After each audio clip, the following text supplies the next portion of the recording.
Welcome to NACTV Reads the News. My name is Cathy McGrath, and I'm one of many volunteers that help create programming for our station. NACTV can be seen on MTS Channel 30 or 1030, Westman Cable Channel 17, Bell Satellite Channel 592, or online at nactv.tv. These programs are made possible by our volunteers, staff, advertisers, as well as donations made by you, the viewers. If you are enjoying your NACTV experience, please consider supporting us by either donation or volunteering.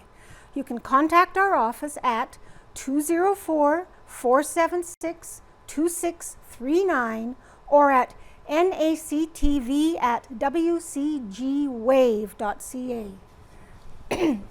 And today's edition of the Neepawa Banner and Press is for Friday, August 8th, 2025. And pictured on the front, the annual Manitoba Youth Beef Roundup was held in Neepawa from August 1st to August 3rd. Cattle arrived that Thursday in preparation for the three-day event. The weekend included a variety of activities such as workshops, youth judging sessions, team grooming, and more. And pictured is this young exhibitor exercised their showmanship skills in the ring following one of the livestock grooming sessions. And we have more pictures. On this page we see young cattle owners had a very full and busy weekend from August 1st to August 3rd with the 2025 edition of the Manitoba Youth Beef Roundup in Neepawa. The youths took part in judging sessions, sales talk sessions, cattle camps, and much more. And shown here are a variety of scenes from the team grooming portion of the Saturday activities. The cattle had a bit of a spa day as they were cleaned up, brushed, fluffed, then they were kept calm, cool, and collected for judging in the ring. And moving on. Right in the Center by Ken Waddell. Peaceful Progress. As I write this column on a quiet morning after the August long weekend, the day seems very peaceful. There's hardly a breath of wind, and the air is clearer than the smoke-filled skies of the days past. As individuals, we can take time for peaceful reflection, personal time to take in thought that God is in control. Our personal peace is in our control, and that no matter what happens, there's only so much we can do. At the end of the day, we must realize that, yes, there is only so much we can do. Psalm 46:10 reminds us of that. He says, "Be still and know that I am God. I will be exalted among the nations. I will be exalted in the earth." To me, the beauty of that verse is how it can be and should be a foundation block for our lives. From that starting point, the rest of the day, the rest of our week, and the rest of our lives should unfold with a bit less stress than it would otherwise. In my world, our weeks are very repetitive. The world of our three newspapers is full of deadlines, story deadlines, advertising deadlines, print deadlines, and delivery deadlines. So far, I am always wanting to get back to work Monday mornings, but I am always happy to go home Friday afternoon. In the family-owned newspaper business, there isn't much room for holidays. We are blessed to have good staff who can attend events, and goodness knows there are many events. Now that my wife Christine and I are in our mid-70s, we must be careful in how much we schedule into our lives.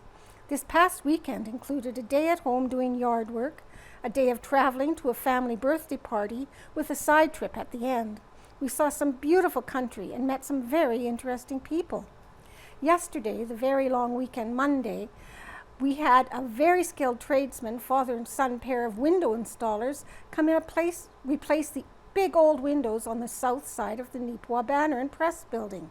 This morning's schedule may well involve running a newspaper in and around the window guys, installing the last 3 of 9 big windows, and yes, they are very big. I guess it was time to replace the windows, as the originals dated back to 1932, and the storm windows likely back to the 1960s. In keeping with the Be Still theme, I will, for today at least, ignore that post-installation. There's some paint scraping that needs to be touched up, and the front end of the building needs attention too, and the basement needs rearranging, and no, not today. maybe not ever. Be at peace. After 59 years of being employed and in business, after seeing children grow up, and after 4 grandchildren and 4 great-grandchildren, after Christine and I both having several hospital stays and major surgeries, it becomes a little bit easier to be still. But that doesn't mean stop. There's still much to do, and we, all of us, are called to do what we can to make our communities, our country, and even our world better and stronger. My job, I guess, to run 3 newspapers, at least for now. My job is to encourage people to do their best, at least to do what they can. If there is one message for people and communities, is to press for excellence. Good enough isn't good enough. We are called to excellence, and we see the benefits of that all around us. We need to constantly upgrade our streets, our community facilities, our homes, our farms. My wife's motto for her quilt studio is, "Done is better than perfect," and I agree with that. It's true. But that still means you need to get stuff done. We all have stuff to do. Get it all while saying, still and peaceful. Wife's side note, sometimes we are paralyzed by wanting to get it perfect, and nothing gets completed. Only God is perfect. We can only do our best. And that's from Chris Waddell. People are designed to work, although I think some bureaucracies do their best to defy that plan. Every day I see waste of time and resources, along with bad planning, and it drives me crazy. Good planning, efficient work, and time for rest and reflection makes for a recipe for success, be it in our personal lives, business, or government. And there is a disclaimer that the views expressed in this column are the writer's personal views and are not to be taken as being the view of the newspaper staff. And we move on to Home Buddies by Rita Friesen. What we plant. A quote this week that stuck with me comes from The Man Who Planted Trees by Jean Gianni. Because life, ultimately, is measured not in what we harvest, but in what we plant. It is an allegorical tale of Elzerad Bouffier, a shepherd who single-handedly planted trees in a reforestation project in the foothills of the Alps. Every day he simply planted more trees, and as the story concluded, a forest grew. With today's climate, social and environmental, it is ever more important to plant trees, flowers, vegetables, kindness, compassion, and mercy. What we are daily planting daily will bear fruit. How many times do we see and realize that a quiet, almost nondescript person in our community receives an outpouring of tributes when they pass? The individual never sought for recognition, never sought praise, never thought their quiet life deserves being noted, and yet small, simple acts of caring and concern has changed their world. We often see that in tributes to teachers, and to see a homemaker, a community-minded person, receive wonderful tributes gives me pause to wonder, what impact will my words and actions have on others? One of my friends is quite obsessed with reading stories about the Holocaust. Story after story contains examples of one person's courage to stand for what they believe is right and just, even in the face of opposition and under the threat of loss of personal life. Would I have that same courage? We know of and read of others who do without luxuries to help others obtain essentials. It's not just little old widows that give their pennies to good causes. There are families that see and respond to the needs of their family, community, and ultimately their world. Quietly planting trees, not counting on the harvest, believing in what they are planting. The book has become a Bible for the conservation of the environment movement. Each one of us has the ability to be a better caretaker of this earth. I happen to believe in planting actual trees, and I have run out of space to plant more. I did try not raking up the leaves in my backyard to allow winter hibernation for wee critters and crawlies, but found that I could not happily combat the slugs in the strawberry patch, and climbing up the sides of the raised beds. So I raked the backyard. I acknowledge that the bees need the dandelions. I have succumbed to the temptation to spray my front yard for appearance's sake, leaving the middle yard well populated with too many bright yellow pollen producers. It's a balancing act, and I don't always win or look noble. I read of those who see their life work as cleaning up shorelines, draining ditches, and waterways. Others take on invasive vegetation species, most that have been introduced by settlers. Birdhouses dot my backyard and are no competition for the birds of prey that infest my neighborhood. But I'm trying, because life ultimately is measured not in what we harvest, but in what we plant. Plant kindness, plant generosity, plant justice and mercy. May it be so. And Faithfully Yours by Neil Stroshine. Starting over, some lessons learned. For me, January 1st, 2000 was the first day of the second chapter in my ministerial career. On that day, I stepped out of my role as a paid minister attached to a local church and began working as a minister at large to congregations located in small communities throughout southwest Manitoba, a post I still hold today. It was also the beginning of major transitions in my personal life, letting go of one immediate family, forming another, and dealing with the hurt, heartache, heartbreak, and tragedies from which no family is immune. Along the way, I've learned 4 valuable lessons. First, leaving the only life you have ever known is never easy. We grieve what we've left behind. That is normal. We face steep learning curves as we start new jobs, begin new relationships, or move to new communities. That is to be expected. Settling into a new role or relationship takes time. Go easy on yourself and on those around you. They need to get to know you just as you need to get to know them. Second, don't treat your past life as though it never happened. The people you met, the work you did, the good times you enjoyed, and the mistakes you made all helped to make you the person you are today. There are many things about your past life that are worth remembering. Carry those memories with you. Treasure them and let them guide you as you choose the path you will take in your new role or relationship. Third, resolve painful memories from your past. This may be the most difficult thing you will ever be asked to do. But if this step is ignored, the attitudes that created stress in your past will soon surface and will create stress in your new role or relationship. I have personally experienced the consequences of ignoring this step. They turned me into a person I didn't know and people didn't like. I have found the freedom God gives to those who acknowledge the sins of their past and find His forgiveness. And I know the unspeakable joy that comes when, by God's grace and with His help, we can forgive those who hurt us, forgive ourselves for harm we inflicted on ourselves and others, and finally break free of the harmful habits and attitudes that troubled us in the past.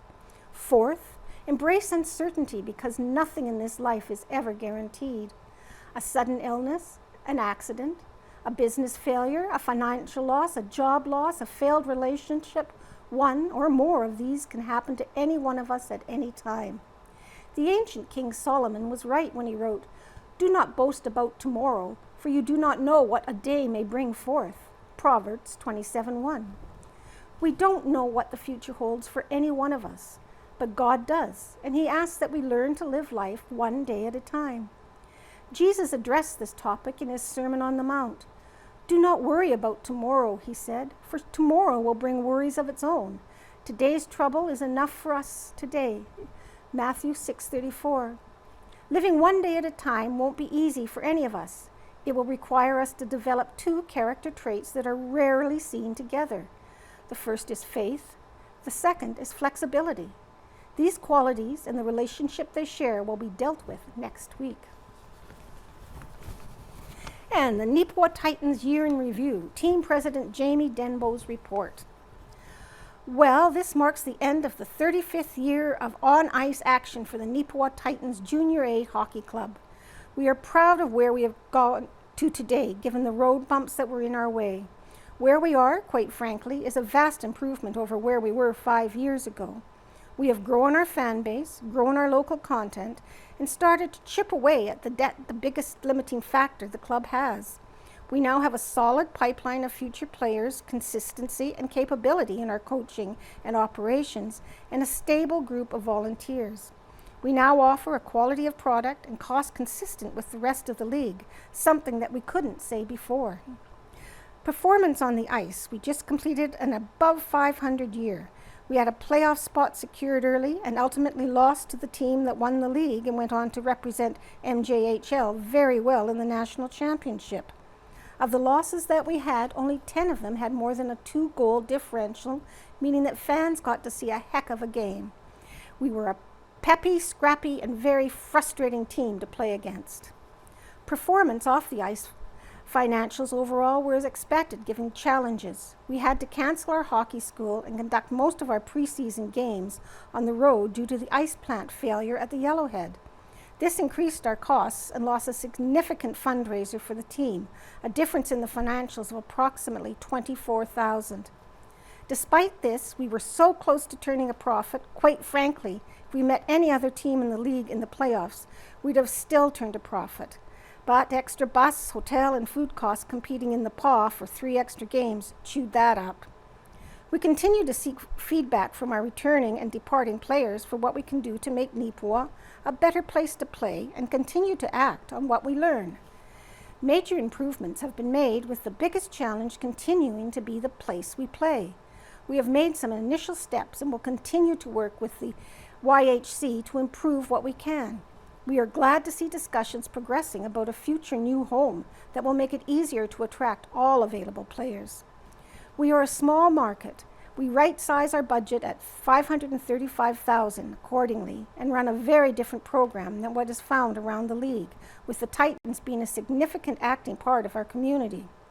We look forward to another year of having the Titans very engaged in events throughout Neepawa and surrounding communities, with last year having Titan players commit over 1,700 hours of volunteer time at community events.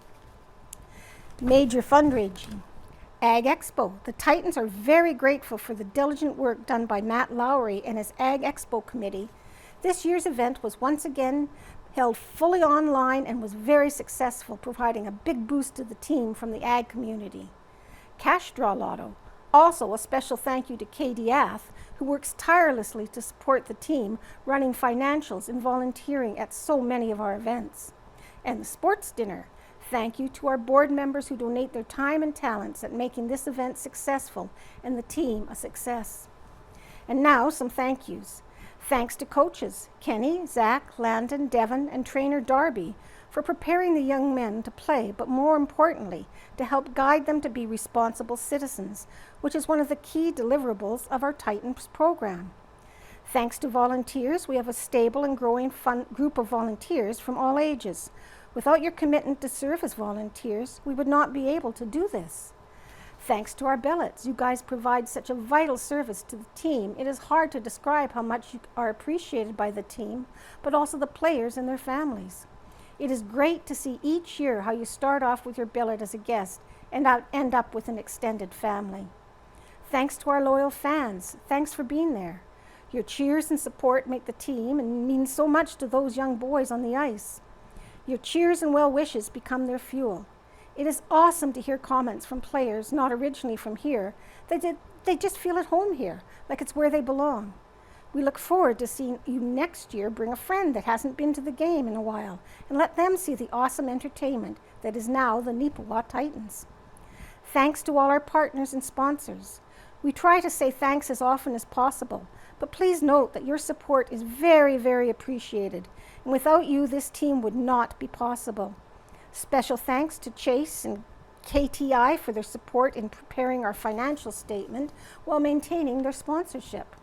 Thank you also to our board members and volunteers. You donate your time and talents with a smile on your face. Your efforts are very appreciated, and you make my job so much easier. The year in a nutshell. Our attendance was up, our performance was up, and our financials were okay, given our unexpected challenges and not so great selection of first-round opponent.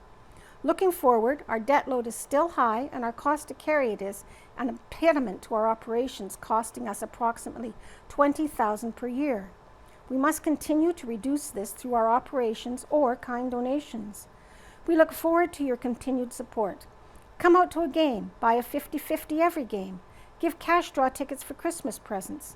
Buy one of the specialty jerseys at the auction, or at least bid someone else up. And make sure to attend the sports dinner, as these all are important ways to raise funds for the team. Thank you for your time and attention and support throughout the previous season. See you at the rink. And letters.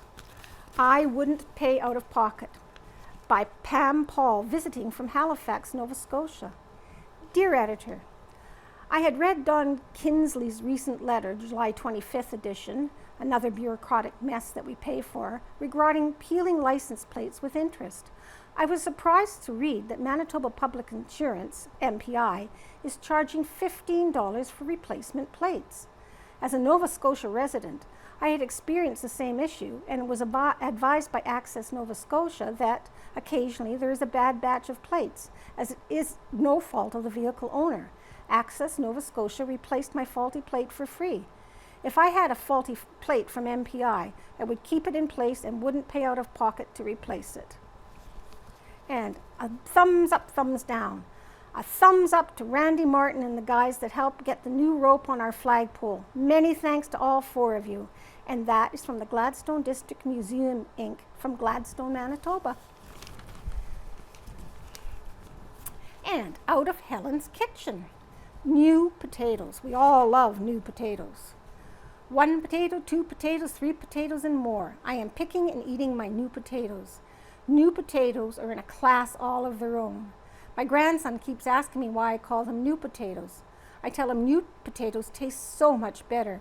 It is only recently in America that new little potatoes have been sold at a premium instead of being rejected as unsaleable. They are now harvested early and sold immediately, as they do not have a long shelf life. When cooking new or old potatoes, select a pot that is large enough to accommodate the potatoes without overcrowding. This will allow for even cooking. Ideally, use a pot that is deep enough to hold enough water to cover the potatoes by at least an inch. Do not boil potatoes too furiously, as they tend to fall apart. On average, new potatoes take around 15 minutes to boil until they are tender, but the precise time may vary depending on the size of the potatoes and your desired level of tenderness. Potatoes, a staple enjoyed around worldwide, offer a blank canvas for flavor exploration. While their taste is naturally sufficient, the addition of herbs elevates them from a simple to extra special.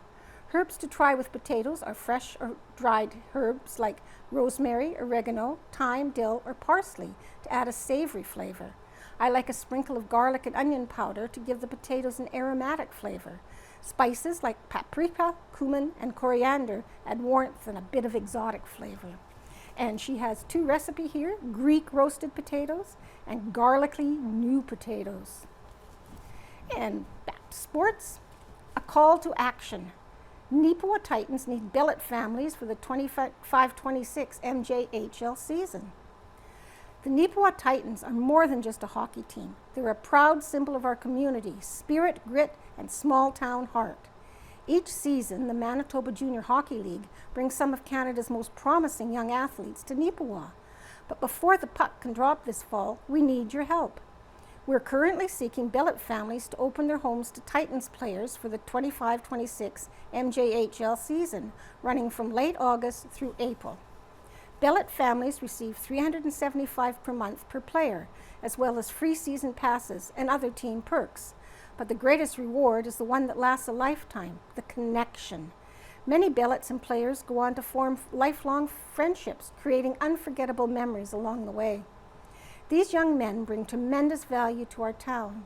When they're not on the ice, they're helping coach our minor hockey teams, reading with kids in schools, volunteering at community events, and working part-time jobs in local businesses. They don't just play here. They live here, grow here, and give back to Neepawa in meaningful ways. But without enough billet homes, keeping a junior A team in our community becomes a serious challenge. Housing is not optional, it's essential. These players can't compete without a safe, supported place to call home. We fully understand that being a billet family is a sacrifice. It takes time, space, and heart. But today we're asking our community to step up because keeping the Titans in Neepawa is worth it. If you've ever considered billeting, now is the time. Whether you're a hockey fan, an empty nester, or simply someone who believes in supporting youth and sport, this is your chance to make a real difference. To learn more or to sign up as a billet, please contact Tara McCarty at 204-721-0309 or Tammy Dudenhofer at 204-841-1000. Let's keep the tradition strong. Let's support our Titans, and let's keep MJHL hockey in Neepawa. And a demand for fairness in Clear Lake boating battle. Public meeting held to discuss ban on motorized boats. And pictured over 600 people packed the Clear Lake Dance Hall on Tuesday, July 29th, for a meeting discussing not only the zebra mussel issue with the lake, but also the issue of communication, or lack thereof, between Parks Canada and the local residents and businesses. By Owen Devereaux. There was a wave of frustration that washed across Wasagaming on Tuesday, July 29th, related to the summer ban on motorized boats on Clear Lake. Nearly 600 cottage and business owners crammed into the Clear Lake Danceland Hall for a meeting to discuss the issue and what many locals say is a broken trust between Parks Canada and the community. How did it all begin? The trouble started with the discovery of zebra mussels in the water back in 2023. The arrival of invasive species forced the complete closure of the lake to motorized watercraft for the past 2 years. Earlier this year, Parks Canada had announced a one boat, one lake policy to open things up a bit for the 2025 season. But in May, that policy was unexpectedly reversed and done so without any local consultation on the matter. Because of that lack of communication, the group Fairness for Clear Lake has been formed to advocate for more from transparency from the federal government on what they're trying to do to solve the problem. The FFCL were also responsible for hosting the town hall and presented its findings of an independent study of the zebra mussel spread in Clear Lake. The policy isn't working. Independent science presented by fisheries biologist Mark Loudon confirmed that zebra mussels will disperse naturally within Clear Lake regardless of the boating activity. As well, Parks Canada's own testing has confirmed that zebra mussels have already spread to the west end of Clear Lake, indicating that the boating ban has not prevented mussel dispersal within the lake. A trust damaged. As well as the impact of the reversal of the one boat, one lake policy, residents were upset over a lack of communication regarding that decision. Parks Canada should be a symbol of unity and national pride, not division and mistrust, said Tever Boquist, spokesperson for Fairness for Clear Lake, FFCL. Parks Canada had an opportunity to bring Indigenous communities, local residents, and businesses together to find a balanced solution, but instead made decisions behind closed doors. The result is frustration for all stakeholder groups and a loss of confidence in how Riding Mountain National Park is managed. Parks Canada is also facing backlash after confirming that its summer ban on motorized boats was prompted by a potential legal challenge and not environmental science. CTV News Winnipeg, who attended the town hall, have reported that Parks Canada spokesperson Andrew Campbell spoke at the meeting. Campbell explained that shortly before the May long weekend, they were notified that it was going to face a judicial review for the one boat, one lake policy. He did not disclose who instigated this threat of a judicial review, but added it would have forced the one boat, one lake plan to be put on hold. So hitting the pause button on this at the start of the summer seemed prudent in Parks Canada's eyes. This admission sparked immediate criticism from local residents and business operators who say the decision has harmed community trust and local economics. Miscommunication and mismanagement. Member of Parliament for Riding Mountain, Dan Mazur, was on hand for the town hall and spoke to those in attendance. He noted that the biggest problem with Parks Canada in Clear Lake right now is miscommunication and mismanagement from Parks Canada itself. Moving ahead, FFCL is calling on Parks Canada to commit to an open, inclusive dialogue process that brings all voices together, engage in collaborative management planning to rebuild trust with Indigenous leadership, local residents, and businesses, and our shared vision for Clear Lake is one of collaborative management, open and inclusive dialogue, and solutions that stop the cycle of mistrust. Boquist said, "We are inviting Parks Canada to work with us to restore trust in the agency and in the local leadership at Riding Mountain National Park. We can and must move forward together." And pictured, it is a zebra mussel. Due to the rise of zebra mussels, inset picture in Clear Lake, motorized vehicles have been prohibited from operation, a decision that has frustrated and angered many residents in the area.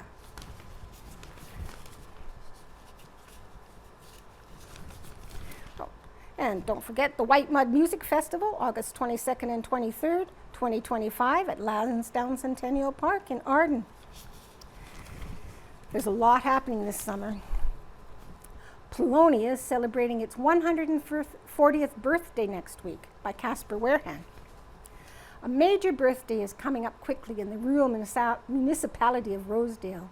On August 16th and 17th, the unincorporated community of Polonia, formerly known as Huns Valley, will mark 140 years since it was first established. To celebrate, a committee of dedicated individuals have been hard at work organizing a series of events that all members of the public are welcome to attend.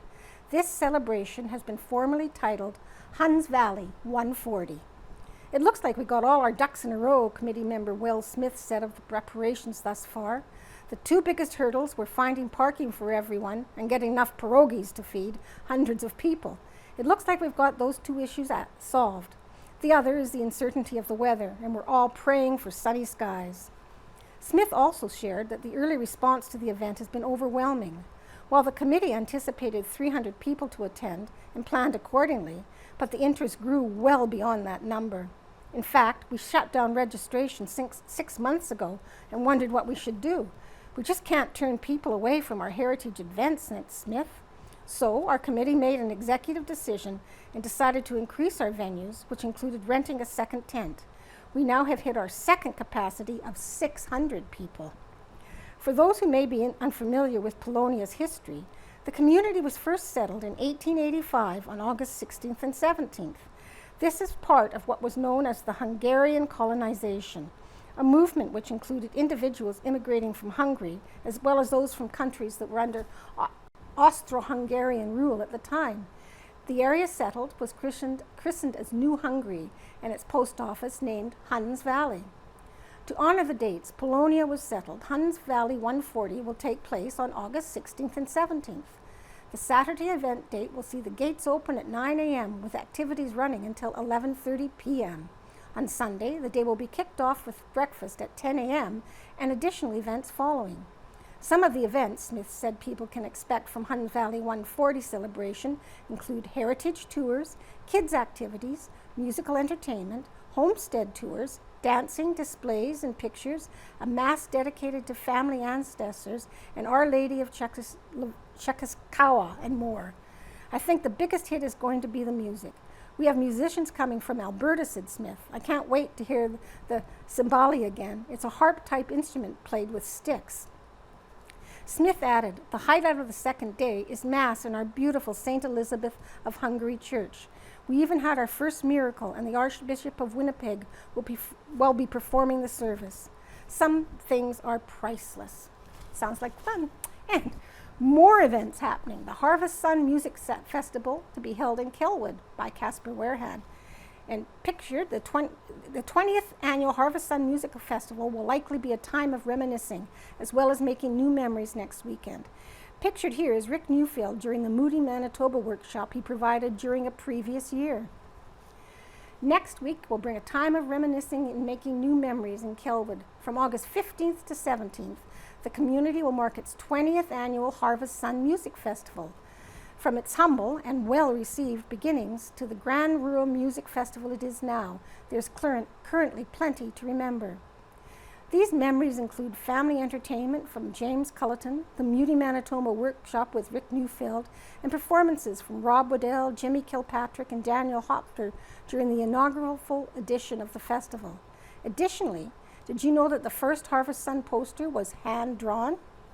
As the organizers and festival regulars reminisce about those memories and more, they and new arrivals alike will have plenty of fresh experience to look forward to next weekend. This year, the festival is threaded throughout the heart of the community.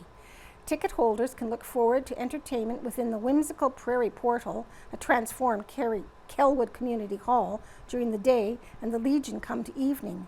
Per festival tradition, family fun open for all the public to attend will also be available at the Kelwood Campground. Attendees of the 2025 festival can expect a roaring good time with the Porteous Family Band, super fun with James Culleton, Red Moon Road, and much more. For details on what you can expect from the 2025 edition of Kelwood's Harvest Sun Music Festival, visit the festival's website, www.harvestsunmusicfest.com. And even more happening, don't forget the Minnedosa Fun Fest, August 15th to 17th in Minnedosa. And Minnedosa will be hosting the 2025 edition of its annual Fun Fest next weekend. The annual Fun Fest is a town-wide celebration of art and culture that provides entertainment for all. Busy weekend. And on to more sports. Midwest wins Tier 2 baseball provincials. Trio of Manitoba players help secure the weekend win. And pictured from left to right, Jaden Ford, Kellen Hawken, and Jude Carr of Neepawa celebrate winning the provincial 15-under baseball championship this past weekend in Winnipeg. The trios were members of the Midwest regional team who went a perfect 6-0 in the tournament, including a 7-1 win over North Winnipeg in the final. 3 baseball players with strong ties to Neepawa minor ball helped power their team to a perfect weekend at provincials. Jude Carr, Kellen Hawken, and Jaden Ford were all selected to play for Midwest, the regional all-star team that participated in the Baseball Manitoba 15-under provincials. In total, 12 teams from across Manitoba competed over the weekend. Midwest was placed in the Tier 2 division and paired up against teams from Brandon, Interlake, Oil Dome, and North and West Winnipeg. For the round robin, Midwest swept through the field, winning a pair of games on Friday, August 1st. First, they defeated Oil Dome 11-4, and then held off Brandon by a score of 11-9. Then on Saturday, August 2nd, Midwest won 12-10 over Interlake and 15-7 against North Winnipeg. Their final round-robin game was played on Sunday, and it was a tight 10-9 decision over West Winnipeg. Due to their perfect 5-0 record, Midwest carried a spot in the final against the team representing North Winnipeg. For this game, Midwest rolled to a relatively easy 7-1 win to claim the gold medal and the provincial banner. Congratulations to the entire team, as well as Carr, Hawken, and Ford. Best of luck as well to Jude Carr, who's been selected to the roster for Team Manitoba U15 and will compete at the Western Canadian Championship in St. Albert, Alberta later this month. And a hole-in-one was hit at the Neepawa Golf and Country Club. Congratulations to Neepawa Golf and Country Club member Greg Fleck, who shot a hole-in-one on Sunday, August 3rd. This is just the second official hole-in-one registered this year, as 4 weeks ago, Jessica Bell hit one on number 4. Congratulations, Greg. And Portage Padres take commanding 2-1 lead in Santa Clara baseball final by Owen Devereaux. The Portage Padres are on the cusp of making history in the Santa Clara Baseball League. The Padres have jumped out to a 2-0 lead in the Santa Clara Baseball League Championship over the Plumas Pirates. If Portage wins the next game, it will sweep the series and win its 6th league championship in the last 9 seasons. That impressive run will warrant comparison to the decade of dominance from the Minnedosa Mavericks between 2006 and 2015. But back to this year's league final. This is the 2nd straight year these two teams have met in the championship. Last season, the Padres bested Plumas in a hard-fought 5-game series to claim the SCBL crown. For this year, the Portage Padres got off to a near-perfect start, earning a Game 1 victory by a score of 13-5. The Padres were powered by a 7-run second inning and a complete game effort from pitcher Chad Melnick on Wednesday, July 30th. Game 2 was played in Plumas on Tuesday, August 5th, and saw Portage come away with a 9-3 victory. Portage's Rory Mans pitched into the 7th inning, while Riley Barodi came in to collect the final 2 outs. Tanner Jago and Tanner Boyle went yard with back-to-back homers in the 6th to secure the win. Game 3 was played on Wednesday, August 6th, back in Portage La Prairie. The final result was official just after the Banner and Press published deadline. Should the series go another distance, Game 4 would be August 14th in Plumas and a decisive Game 5 in Portage on August 15th, following the Padres' appearance at the Senior AA Provincial Championships between August 8th to 10th. And several strong performances in Hamiota for the Blue Dolphins. The swim meet 3 of the season for the Neepawa Blue Dolphin Swim Club splashed out on the Hamiota Aquatic Center on July 27th. Neepawa swimmers captured a number of firsts. In the 9 and 10-year-old girls, Charlize McSimic, second, 100-meter back, 50-meter breast, fourth in the 25-meter breast, fifth in the 50-meter black. Julia Pollock, 100-meter IM, improved by approximately 3 seconds. 100 free improved by 2 seconds. Julia swims in Brandon with the winter swim team, so she cannot place, but continues to perform very well. Novalee Menzies, second in the 25-meter breast, third 50-meter breast, fifth 25-meter free, and 50-meter free. Julie Smith, 7th in the 25-meter breast and 10th in the 25-meter free. Natalie Lewandowski, 4th in the 25 free, 5th in the 25-meter breast, and 7th in the 50-meter free. 11 and 12 girls, Abby Kozarada, 2nd in the 25-meter free, 3rd 25-meter breast, and 25-meter fly. Madeline Wahoski, 5th in the 25-meter free, 100-meter breast, 25-meter breast, 50-meter breast, and 8th in the 50-meter free. Nora Grace Reed, 1st in the 100-meter IM, 2nd 25-meter fly, 4th 25-meter breast, 100-meter breast, 5th 50-meter free. 13 and 14 girls. Ann Crossan, 1st in the 50-meter back, 50-meter breast, 50-meter free, 50-meter fly, 50-meter breast, and 100-meter IM. Carly Strelzik, 2nd in the 25-meter breast, 4th 50-meter back, and 25-meter free. Maya Gingras, 1st in the 25-meter free, 100-meter free, 100-meter fly, 2nd in the 50-meter fly and 50-meter free. Sydney Wolf, 1st in the 25-meter breast, 25-meter fly, 2nd 25-meter free, 3rd 50-meter free, 50-meter breast. 15 to 17-year-old girls. Alaya Jacobson, 1st in the 25-meter free, 25-meter breast, 2nd 25-meter fly. Claire Ann Howe, 2nd in the 25-meter free, 25-meter breast, 50-meter free, and 3rd in the 25-meter fly. 9 and 10-year-old boys. Benjamin Wahoski, 1st in the 50-meter breast, 2nd in the 25-meter breast, and 25-meter free. 11 and 12 boys. Joey Smith, 1st in the 50-meter back, 50-meter fly, 25-meter fly, 2nd in the 25-meter and a 100-meter IM. Tanner Gingras, 2nd in the 25-meter breast, 3rd 25-meter free. Austin Nadeau, 1st in the 50-meter free, 2nd in the 25-meter fly, 100-meter back, 50-meter back, and 100-meter free. 15 to 17 boys. J.C. Smith, 1st in the 25-meter free, 100-meter IM, 25-meter fly, 50-meter fly, and 200-meter IM. Relays. 25-meter freestyle relay. 1st, Carly Strelzik, Sydney Wolf, May Gingras, and Claire Ann Houle. 3rd, Aliyah Jacobson, Austin Nadeau, J.C. Smith, and Joey Smith. 7th, Ben Wahoski, Madeline Wahoski, Ann Crossan, and Tanner Gingras. 50-meter freestyle relay. 5th, Julia Pollock, Novalee Menzies, Natalie Lewandowski, and Avi Kozarada. 25-meter relays. 1st, Maya Gingras, Sydney Wolf, Carly Strelzik, and Julia Pollock. 2nd, Ann Crossan, Abby Kozarada, Austin Nadeau, and Tanner Gingras. 3rd, Aliyah Jacobson, Charlie McSimmet, Claire Ann Houle, and Joey Smith. 4th, J.C. Smith, Natalie Lewandowski, Novalee Menzies, and Julie Smith. Next action is August 10th when the Blue Dolphins splash on over to Pilot Mound. Races start at 9 a.m. If your children would like to come out and try practices, then please do. Practices are Monday, Wednesday, and Friday from 6 to 7 p.m. Contact Manager Dave at Neepawa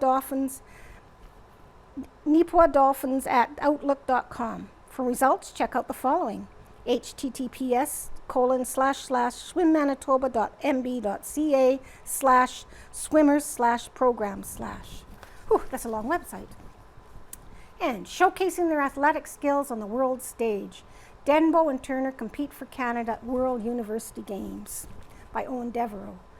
A pair of track and field athletes with well-established roots in Neepawa recently represented Canada at the FISU World University Games. Laura Denbo and Dax Turner were amongst the 9,500 participants from more than 100 countries that were a part of the 2025 competition in Rhein-Ruhr, Germany. The FISU Summer World University Games are staged every 2 years and are the largest global multi-sports event for student athletes in the world. Laura Dembo earned her way at the World Games as a back-to-back national champion for the University of Manitoba in the high jump, while Dax Turner is the U of M's record holder in the triple jump and has never lost at the Canada West Championships in 4 seasons. After years of dominance on a national level, they would each finally receive their shot against the best in the world. For Laura Denbo, she was placed in the Group 1 qualifiers and would finish in 8th place for her bracket after a best jump of 1.71 meters. While that result was not enough to advance to the final, it was still good enough to be a top 15 result in the world for the University Games. As for Dax Turner, he competed in the triple jump. His best attempt in the qualification round was 15.91 meters, which had him in 4th place for his group and was enough to advance into the finals. For the final, Turner landed a jump of 15.68 meters. While that result did not reach the podium, it was still the 9th best result in the global competition. Congratulations to both Denbo and Turner on representing not only their community, their nation, perhaps more importantly, themselves in such an impressive and positive way at the World University Games. And MJHL exhibition schedule announced for the Neepawa Titans by Owen Devereaux.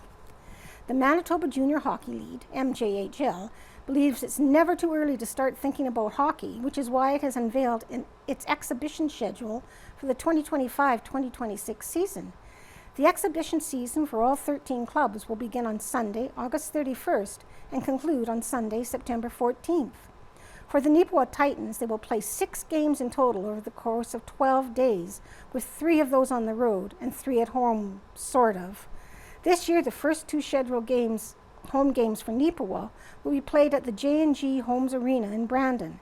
The reason for those home games being away from home is due to the Yellowhead planning a late August, early September installation of the ice surface due to the amount of time necessary to properly prepare the ice. Events within the arena could not proceed until mid-September. The first official home game is currently planned for September 13th, when the Titans host the Portage Terriers. As for the Titans' venture into Brandon, head coach and general manager Ken Pearson said the hockey team has been working closely with the management of J&G Homes Arena to ensure everything runs smoothly. Jason Rodman has been great to work with at the J&G Homes Arena and was able to move some of things to accommodate our full camp and preseason games, explained Pearson. I think that besides the inconvenience of loading all these things necessary to hold camp in Brandon, and we look past the financial loss, everyone is excited about camp being held in Brandon.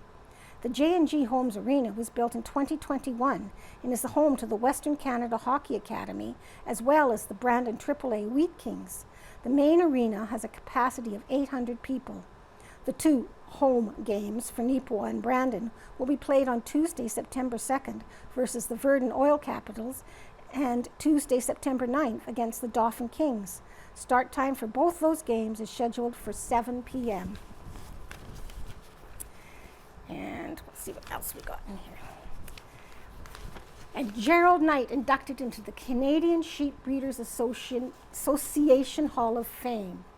Gerald was the Manitoba representative on the CSBA board in the late 1970s and early 1980s. And at the Canadian Sheep Breeder Association banquet on January 11th, 2025 in Brandon, a representative of the association presented a Hall of Fame plaque to honor the late Gerald Knight. Accepting the award were Scott, Craig, and Carol Knight. And initially planning to raise sheep for the commercial lamb market, Gerald Knight's interest turned to breeding purebred Suffolk sheep. He was an avid promoter of using purebred rams to improve genetics in the industry. Gerald and his wife Carol farmed near Decker, Manitoba, and raised their sons Craig and Scott on their sheep farm. Gerald was the Manitoba representative on the Canadian Sheep Breeders Association board in the late 1970s and early 1980s, eventually serving as president. He was also a member of the Canadian Wool Growers Association. In 1980, while on the board of Brandon Winter Fair, he, along with other board members, came up with the idea of a national show and sale. Gerald heavily supported the idea of having the event in Brandon, as it was near the center of Canada and easily accessible from No. 1 Highway. The first 2 classics were held in Brandon in 1980 and 1981. Since then, the event has been rotated across Canada. As a founding member of the Classic Sheep Show and Sale, Gerald would be deeply gratified to see how it has grown into what it is today. On July 11, 2025, at a banquet held in Brandon, he was inducted into the Canadian Sheep Breeders Association Hall of Fame for his contributions to the sheep breeders industry. The presentation plaque reads, "Hall of Fame Gerald Knight, in recognition of your outstanding contributions towards the purebred sheep industry in Canada, 2025, Brandon, Manitoba." The Canadian Sheep Breeders Association was founded on June 12, 1900. The CSBA has over 1,000 members who breed purebred sheep across Canada, spanning more than 50 breeds of sheep. The association is committing to working in the interests of sheep breeders across the country, regardless of the breed they represent. And antique Canadian military motorcycle on a mission to challenge American records at Utah Salt Flats. And pictured is Gary McDonald left and Ted Hector right, with the 1942 Harley WLC. A couple of Manitoba motorcycle enthusiasts are on their way to the Bonneville Salt Flats this August with an ex-Canadian military 1942 WLC Harley Davidson. Ted Hector of Alonza and Gary McDonald of McCreary, who compete as Thunder Road Racing, expect the heavily modified machine to reach speeds in excess of 140 miles per hour. The Bonneville Salt Flats are the mecca for land speed racers from all over the world.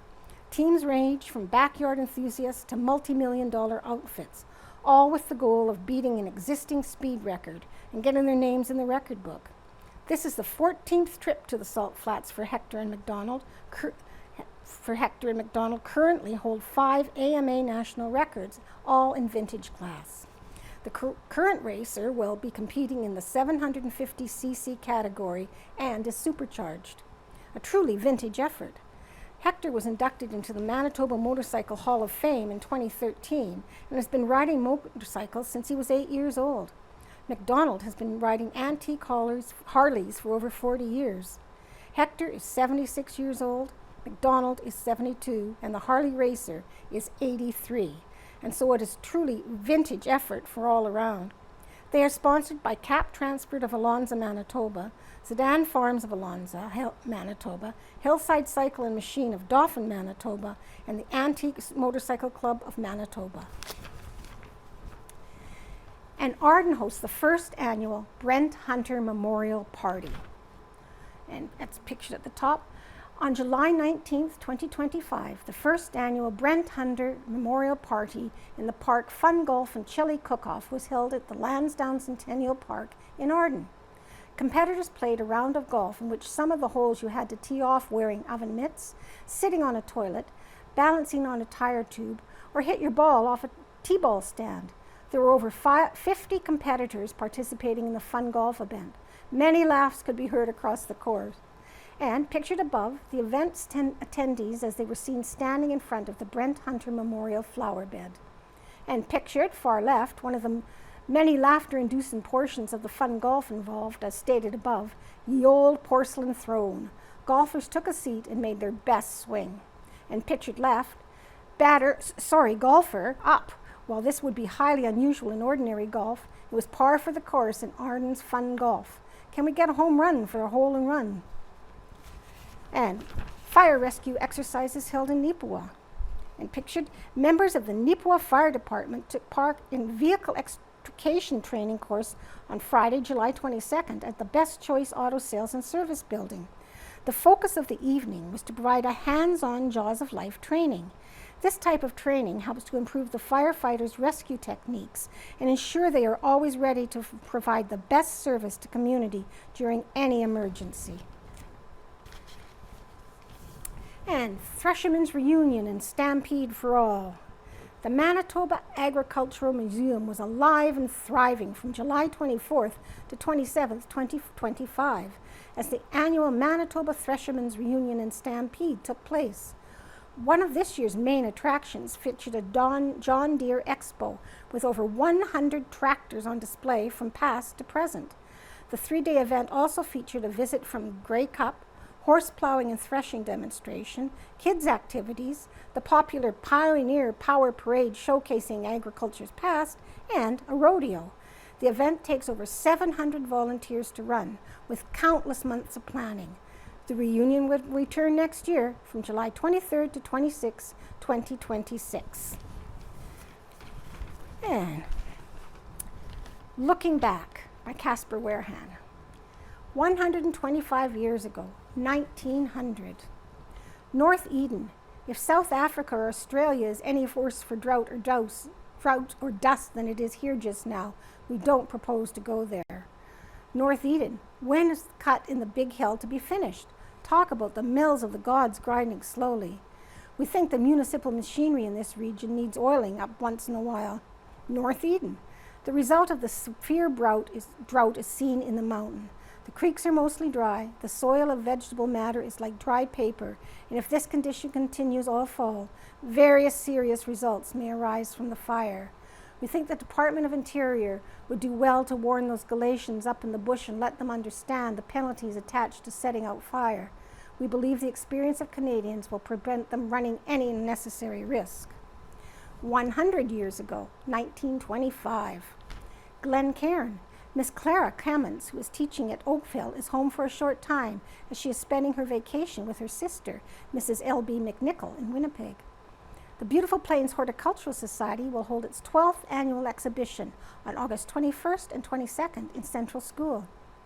75 years ago, August 10th, 1950, and that is pictured, a turning of the sod was conducted for the construction of a 4-room school and auditorium in Neepawa around this time in 1950. The photo appeared in the August 20th edition of the press for that year and has been provided by the Winnipeg Tribune. Pictured, R.D. Young, Secretary-Treasurer of Neepawa Schools for the past 41 years at the time, turns the sod for the $125,000 school. Standing next to Mr. Young is the Mayor, Dr. P. Cleve, Mrs. W.J. Shore, Trustee, Audrey Young and C.S. Blackwell, Chairman of the School Board, and in the back row, left to right, F.C. Wilcox, Councillor, C. Chamberlain, Supervisor of Manitoba Power Commission of Neepawa, and son Ronnie, George Ray, Councillor, J.G. White, Trustee, T. Carter, and F. Young.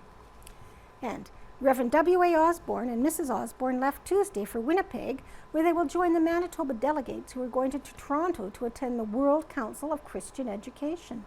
Mr. Osborne, with 2 other Manitoba delegates, will present Manitoba's share of the welcome book to Lord Mackintosh at the Coliseum in Toronto. Funeral services were conducted on Friday, August 5th, from St. John's Anglican Church, Kelwood, for Mrs. Richard Crandall, whose death occurred at Dauphin Hospital on August 2nd. She was 98 years of age. Reverend Hyatt of Bethany conducted the service. Martha Newell Crandall came to Manitoba 50 years ago, settling at Spring Hill. The family later moved to Glen Allen in 1901 and to Birch River in 1944. Her husband predeceased her in 1943. Many veterans may not be aware of the fact, but it's been a Canadian military law for some years that a soldier is not justified in committing a crime, even if told to do so by a superior officer. Arden, congratulations to George Ross, who celebrated his 80th birthday on August 7th. 50 years ago, Thursday, August 7th, 1975. It was an ill wind that blew nobody any good. The storm made its debut early Monday morning and gave a repeat performance early Tuesday evening. Manitoba's storm dropped 0.78 inches of rain and caused some damage around Neepawa. The winds also picked up one of the new cottages at Lake Irwin. Another casualty to the wind and rainstorm Monday was the new addition to NACI. Wind knocked down some of the walls that had been erected and threw preparations for further construction into disarray. It is not known how much of the damage will affect the construction schedule. The 1975 Manitoba All-Breed Horse Show, held in Neepawa August 2nd and 3rd, was a noted success. There were 193 horses entered in the 14 different breed classes. This is a substantial increase from last year, according to Aria Gowan, the show secretary. 20 years ago, 2005, Greyhound Canada is cutting the number of daily buses serving Neepawa, Gladstone, and Minnedosa. And pictured down here, anyone looking to shake off their stresses in August of 1950 were greeted with an opportunity to do so via this ad for a dance at the Ridgeview Barn. The ad appeared in the August 10th issue of the Neepawa Press for that year. Admission was 50 cents. And finally, a NATC schedule highlights of the week. A business spotlight on Brews Brothers Bistro, August 12th at 10:30 a.m., August 14th at 4 p.m., August 17th at 8:45 p.m. And coffee chat with Frozen Fire Studios, August 12th at 6:30 p.m., August 14th at 7 p.m., and August 17th at 8:50 p.m. And Multicultural Day interviews, August 11th at 12:15, August 13th at 3:30 p.m., and August 17th at 8:15 p.m.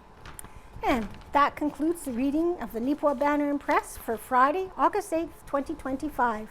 I hope you enjoyed.